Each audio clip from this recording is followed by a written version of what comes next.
ಮಧ್ಯಾಹ್ನದ ಊಟಕ್ಕೆ ಒಂದು ಸಿಂಪಲ್ ಆಗಿರೋ, ಈಸಿಯಾಗಿರೋ ಹಾಗೆಯೇ ಹೆಲ್ತಿಯಾಗಿರೋ ಸಾಂಬಾರು ಮಾಡ್ತಾಯಿದ್ದೀನಿ. ಇದರ ಸ್ಪೆಷಾಲಿಟಿ ಏನಪ್ಪ ಅಂದರೆ ಇದಕ್ಕೆ ಬೇಳೆ ಆಗಲಿ ಅಥವಾ ತೆಂಗಿನಕಾಯಿ ಮಸಾಲೆ ಎಲ್ಲ ರುಬ್ಬೋ ಕೆಲಸ ಆಗಲಿ ಏನೂ ಇಲ್ಲ.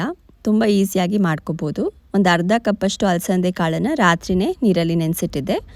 ಸೊ ಬೆಳಗ್ಗೆ ಇದು ಮಾಡೋವಾಗ ನೀರನ್ನು ಚೆಲ್ಬಿಟ್ಟು ಹೊಸ ನೀರಿನಲ್ಲಿ ಒಂದು ಸ್ವಲ್ಪ ತೊಳ್ಕೊಂಡು ಆಮೇಲೆ ಇದನ್ನು ಕುಕ್ಕರ್ಗೆ ಹಾಕ್ಕೊಂಡು ಹೊಸ ನೀರು ಹಾಕ್ಕೊಂಡು ಒಂದು ಸ್ವಲ್ಪ ಉಪ್ಪನ್ನ ಹಾಕಿ ಅದನ್ನ ಬೇಯೋಕೆ ಇಡ್ತಾ ಇದ್ದೀನಿ. ಹಾಗೆಯೇ ಒಂದು ಸ್ವಲ್ಪ ಹುಣಸೆ ಹಣ್ಣನ್ನು ಬಟ್ಲಿಗೆ ಹಾಕ್ಬಿಟ್ಟು ಅದನ್ನು ಕೂಡ ಬಿಸಿನೀರಲ್ಲಿ ಒಂದು ಸ್ವಲ್ಪ ನೆನೆಯೋಕೆ ಇಟ್ಟಿದ್ದೀನಿ. ಅದಷ್ಟು ಆಗೋಷ್ಟೊತ್ತಿಗೆ ಇಲ್ಲಿ ತರಕಾರಿಗಳನ್ನೆಲ್ಲ ನಾನು ಕಟ್ ಮಾಡಿ ಎತ್ತಿಟ್ಕೊಂಡಿದ್ದೀನಿ. ಈಗ ಪ್ಯಾನ್ಗೆ 1 ಟೇಬಲ್ ಸ್ಪೂನಷ್ಟು ಎಣ್ಣೆ ಹಾಕಿ 1 ಸ್ಪೂನಷ್ಟು ಸಾಸಿವೆ ಸಿಡಿದ ಮೇಲೆ ಒಂದು ಅರ್ಧ ಸ್ಪೂನಷ್ಟು ಜೀರಿಗೆ, ಒಂದು 1/4 ಟೀ ಸ್ಪೂನಷ್ಟು ಮೆಂತ್ಯ ಕಾಳು ಹಾಕ್ಕೊಂಡಿದ್ದೀನಿ. ಇದಕ್ಕೆ 1 ಟೇಬಲ್ ಸ್ಪೂನಷ್ಟು ಕಡಲೆಬೇಳೆ ಹಾಕಿ ಖಾರಕ್ಕೆ ಎಷ್ಟು ಬೇಕೋ ಅಷ್ಟು ಒಣಮೆಣಸಿನ್ಕಾಯಿ, ಕರಿಬೇವಿನ ಸೊಪ್ಪು, ಒಂದು 5-6 ಬೆಳ್ಳುಳ್ಳಿ ಎಸಳು ಇದಿಷ್ಟು ಹಾಕಿ ಒಂಚೂರು ಬಾಡಿಸ್ಕೋಬೇಕು. ಆಮೇಲೆ ಇದಕ್ಕೆ ಒಂದು 10ರಿಂದ 15 ಸಾಂಬಾರು ಈರುಳ್ಳಿ ಹಾಕಿ ಬಾಡಿಸ್ಕೊತಾ ಇದ್ದೀನಿ. ಆಮೇಲೆ ಒಂದು ನಾರ್ಮಲ್ ಈರುಳ್ಳಿನ ಕೂಡ ಚಿಕ್ಕ ಚಿಕ್ಕದಾಗಿ ಕಟ್ ಮಾಡಿ ಅದನ್ನು ಕೂಡ ಹಾಕ್ಕೊಂಡು ಬಾಡಿಸ್ಕೊತಾ ಇದ್ದೀನಿ.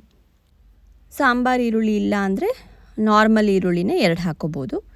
ಬಟ್ ಈ ಒಂದು ಸಾಂಬಾರಿಗೆ ಸಾಂಬಾರು ಈರುಳ್ಳಿ ಹಾಕಿದ್ರೇ ಟೇಸ್ಟ್. ಸೊ ಎಲ್ಲ ಚೆನ್ನಾಗಿ ಬಾಡಿಸ್ಕೋಬೇಕು. ಒಂದು 2-3 ನಿಮಿಷ ಆಗುತ್ತೆ ಸಾಂಬಾರು ಈರುಳ್ಳಿ ಸ್ವಲ್ಪ ನಿಧಾನ ಫ್ರೈ ಆಗೋದು. ಸೊ ಒಂಚೂರು ಕಲರ್ ಚೇಂಜ್ ಆಗೋವರೆಗೂ ಇದನ್ನ ಫ್ರೈ ಮಾಡ್ಕೋಬೇಕು. ಆಮೇಲೆ ಇದಕ್ಕೆ 1 ಟೊಮ್ಯಾಟೋನ ನಾರ್ಮಲಾಗಿ ಕಟ್ ಮಾಡಿ ಹಾಕಿದ್ದೀನಿ, 2 ನುಗ್ಗೆಕಾಯಿ ಹಾಗೆಯೇ 1 ಆಲೂಗೆಡ್ಡೆನ ಸಿಪ್ಪೆ ತೆಗೆದ್ಬಿಟ್ಟು ಸ್ವಲ್ಪ ದಪ್ಪನೇ ಕಟ್ ಮಾಡಿ ಹಾಕ್ಕೊಂಡಿದ್ದೀನಿ. ಇದಕ್ಕಿಂತ ಬದನೆಕಾಯಿ ಹಾಕ್ಕೊಳ್ಳೋದಾದರೆ ಒಂದು 2 ಬದನೆಕಾಯಿನ ಸ್ವಲ್ಪ ದಪ್ಪಕ್ಕೆ ಕಟ್ ಮಾಡಿ ಹಾಕೋಬೋದು, ತುಂಬ ಚೆನ್ನಾಗಿರುತ್ತೆ.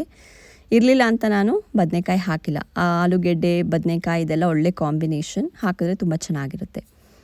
ಇದಕ್ಕೆ ಒಂದು 3ರಿಂದ 4 ಸ್ಪೂನಷ್ಟು ಸಾಂಬಾರು ಪುಡಿನ ಹಾಕಿ ರುಚಿಗೆ ಇದಕ್ಕೆ ಎಷ್ಟು ಬೇಕೋ ಅಷ್ಟು ಉಪ್ಪನ್ನು ಹಾಕ್ತಾಯಿದ್ದೀನಿ. ಕಲ್ಲುಪ್ಪನ್ನು ಹಾಕ್ಕೊಂಡಿದ್ದೀನಿ. ಆಲ್ರೆಡಿ ಕಾಳಿಗೆ ಉಪ್ಪು ಹಾಕಿ ಬೇಯಿಸಿರೋದ್ರಿಂದ ಇದಕ್ಕೆ ಎಷ್ಟು ಬೇಕೋ ಅಷ್ಟು ಉಪ್ಪು ಹಾಕ್ಕೊಂಡ್ರೆ ಸಾಕು. ಇವಾಗ ಕುಕ್ಕರ್ ಕೂಗಿ ಆರಿದೆ, ಕಾಳು ಕೂಡ ಬೆಂದಿದೆ.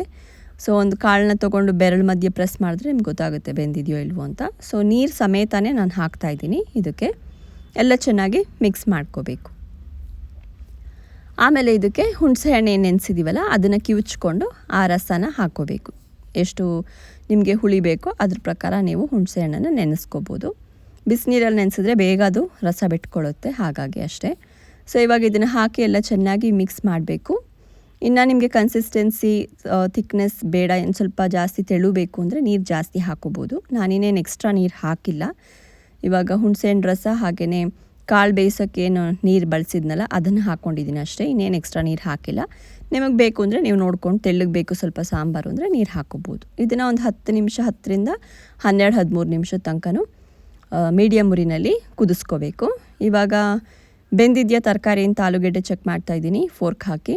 ಸೊ ಬೆಂದಿದೆ. ಇವಾಗ ಕೊನೆಯಲ್ಲಿ ಲಾಸ್ಟಲ್ಲಿ 1 ಸ್ಪೂನಷ್ಟು ಬೆಲ್ಲ ಹಾಕ್ತಾಯಿದ್ದೀನಿ. ಬೆಲ್ಲ ಹಾಕಿದ್ರೇ ಟೇಸ್ಟು ಸಾಂಬಾರಿಗೆ. ಸೊ ಹಾಕೋದು ಮಿಸ್ ಮಾಡಬೇಡಿ. ಬಿಸಿ ಅನ್ನದ ಜೊತೆ ತಿನ್ನೋದಕ್ಕೆ ತುಂಬ ಚೆನ್ನಾಗಿರುತ್ತೆ ಈ ಸಾಂಬಾರು.